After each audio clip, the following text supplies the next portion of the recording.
This is just motivation. Whatever you put out into the world is exactly what you attract into your life. Therefore, if you give off the vibe that I am okay, that I am good enough as I am, and that I am acceptable, and I love both life and the person that I am, when you cultivate an attitude of gratitude toward yourself and the world around you, life begins to respond to you in unexpected ways.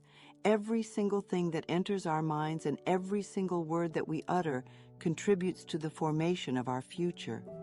It is as if our thoughts are broadcast into the universe, where they are received and converted into experience that is then communicated to us. Now that is very straightforward, but the majority of people just don't get it. They can't wrap their heads around the fact that they've never encountered it before. They are of the opinion that it is absurd. However, if you are able to truly accept the fact that every time you think a thought and every time you speak a word, you are literally painting your future, making your dinner, or whatever else you want to call it, you are creating, then the following statement will make more sense to you. You are the architect of your own life, and this is simple. However, it is not simple to accept, but after you've come to terms with it, you'll be able to start consciously bringing the things you want into your life. You have already started to become conscious of the aspects of your life that you do not want to continue, as well as the ways in which you are contributing to those aspects. Now, I believe that this has been around since the beginning of time. However, for some unknown reason, over the past 20 years, the universe has been working toward making this information available to everyone, or at least everyone who is prepared for it. See, the majority of us just go through the motions of thinking, and we don't pay any attention to the content of our thoughts. We're just doing it. However, this is something that you will need to train yourself to do, and you should also begin training yourself to be aware of what thoughts are going through your head. One of the ways to accomplish this is to ask yourself on a regular basis, what am I thinking? Would I like this thought to create my life? Would I like to have the experience that this thought could bring to me? It takes some time to complete that task. However, even if we start on the most fundamental level, which is to become conscious of our thinking, we can start to make improvements. To start, you should begin by engaging in a practice that is commonly referred to as affirmations. Also included in this category is the practice of making positive statements about your life. You might do them in the morning, you might do them at noon, you might do them at night, you might do them, twice a day or whatever. When you do this, you let this become a habit, and you do them deliberately. And as you begin to do them, things will begin to change, possibly on a very small level. I like to refer to this as getting the green lights in the parking places. I mean, they're not huge things in your life, but it sure is nice when 3 green lights in a row come along when you're in a hurry. Affirmations can be performed in a number of ways, including writing them down, writing them on the wall or the mirror, or simply just saying them.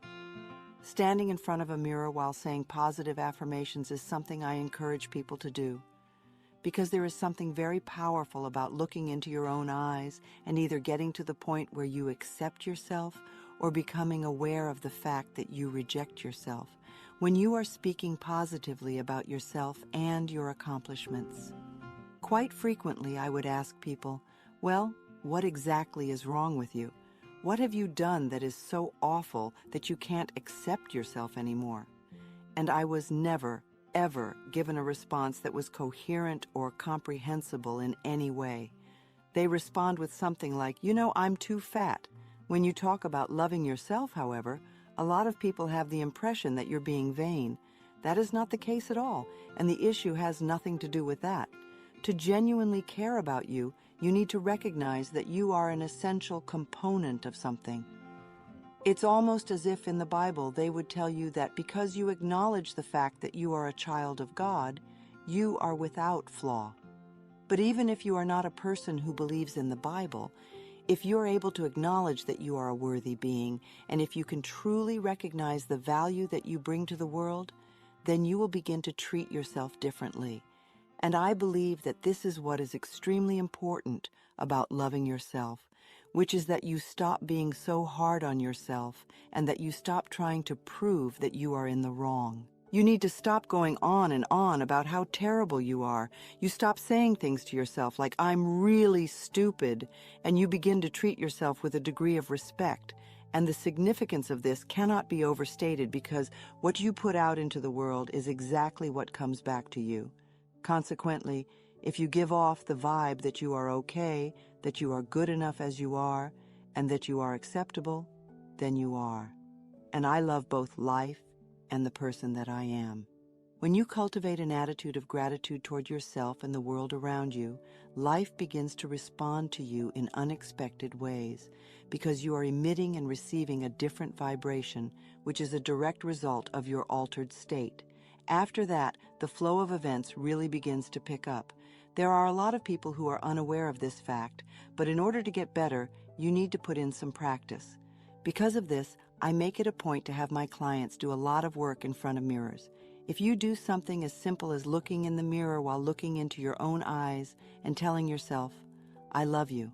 I truly, madly, deeply love you." And it helps if you use your name, Louise, and say, "I love you, I really love you," because it gets to that little child inside of you that has been rejected for such a long time. It causes a dam or a door or whatever you want to call it to be breached. And it seems as though little miracles are beginning to take place.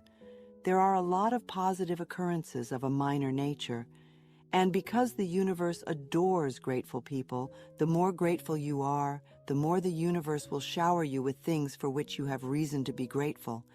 It can be summed up like this. In reality, life is not that complicated. We make it incredibly difficult for ourselves. However, this does not have to be the case for every single person from the moment we are born until the moment we pass away. But when we go on a spiritual journey, it seems to be more conscious, and we begin to make conscious choices about life. Rather than just going through the motions of getting up in the morning, doing things, and then going to bed, we begin to make conscious choices about our thoughts, our actions, and even the foods that we eat, as well as other things of the sort. And it's a matter of putting one foot in front of the other as you make your way along the path. Some of us take very circuitous routes. We make a lot of unnecessary detours, which prevents us from progressing very far. And some of us are just very conscientious about it and proceed one step at a time and move closer to our pathway.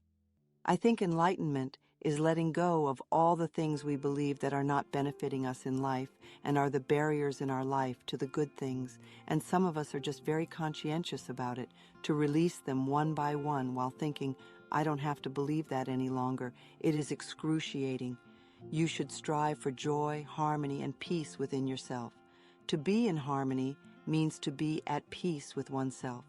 Both stress and inner harmony are mutually exclusive states of being that cannot coexist.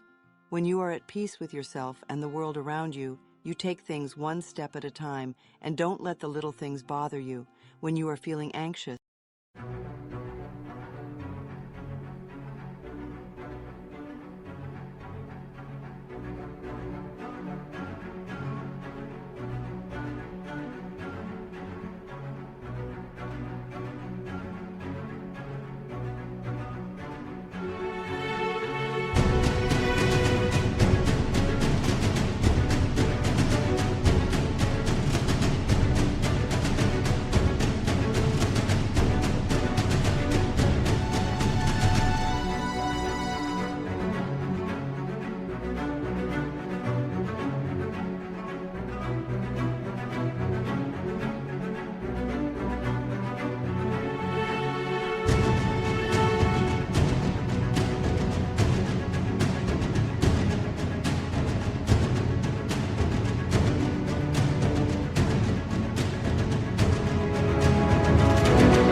take action to free yourself from your fear. Take some deep breaths or go for a brisk walk to help you relax.